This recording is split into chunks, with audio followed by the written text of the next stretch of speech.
Nagpapahuli ba ang Filipino cuisine sa larangan ng kulinarya? Ang Filipino cuisine ay nagpapakita ng kakaibang kombinasyon ng lasa, aromang mayaman, at kultura.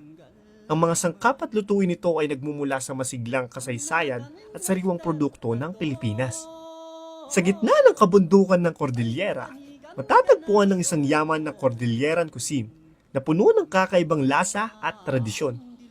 Hindi gaano nga pag-uusapan sa pangkalahatan, ngunit hindi rin dapat baliwalain. Ang Cordilleran cuisine ay may sariling kwento at kagandahan. Sa Cordilleran cuisine ay tanyag sa kanyang paggamit ng sariwang at organikong sangkap. Sa Cordilleran cuisine, makikita ang pagtangkilik sa lokal na produkto at kultura, pati na rin ang pagpapahalaga sa sustainableng pamamaraan ng pag-aani at paghahanda ng pagkain. Ito ay isang yaman ng tradisyon at kagandahan na dapat tuklasin at ipagmalaki. Naimbag nga daw mga kaibigan, andito tayo ngayon kasama si... Hello, ako si Jong. Ako ang officer in charge dito sa Farmer's Daughter Restaurant. Ayan. Ngayon, interviewin natin siya patungkol sa mga Filipino cuisine. Unang tanong po, ano po ang opinion nyo sa kalagayan ng Filipino cuisine kung paano ito nakakasabay sa inobasyon ng ibang bansa? Okay, so para sa akin, masasabi ko na ngayon, mas lalong nakikilala na yung mga pagkain nating Pilipino, lalo na kasi ang lakas natin sa social media. Tama. Yun. Merong nagluluto sa YouTube na Pilipino, may nagluluto ng Pilipino sa Facebook, sa TikTok. Ayun. Kaya mas nakikilala na yung pagkain nating mga Pilipino. Hindi lang sa Philippines, hindi lang dito sa Philippines, hindi lang sa Southeast Asia. So kaya ang sinabi mo, sa buong Asia na. Ayun. Tama. So, pangalawang tanong po, paano po natin mas mapopromote yung mga indigenous pagkain katulad po ng mga pinikpikan, etag at kining para po mas makilala yung mga culture and tradition po ng mga Pinoy? Dito sa Farmer's Daughter Restaurant, nakilala kami sa pag-offer ng traditional Cordilleran dishes. Katulad nga ng sinabi mo na pinikpikan, etag, kiniing at pinunod. Pero we do not stop there. Bale, right now, katulad nga ng nasabi mo sa first question, may innovation.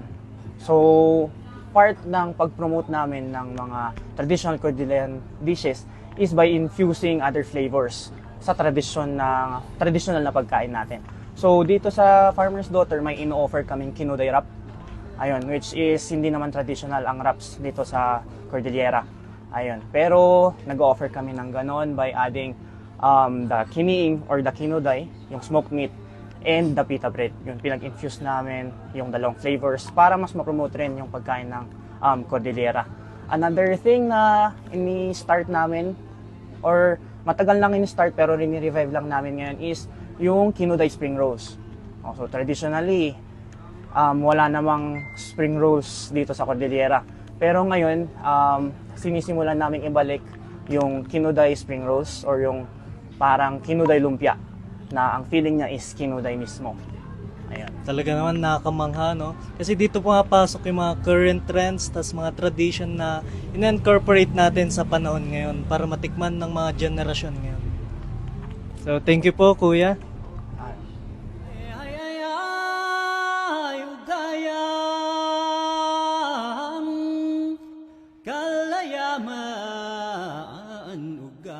Galayaman Hanakan nandat dato Tan kanigan ganason Di kultura ang dilubong ugayam Kinatidkar kan respeto Dayaw kan kinapudno Yamanan mi da kayo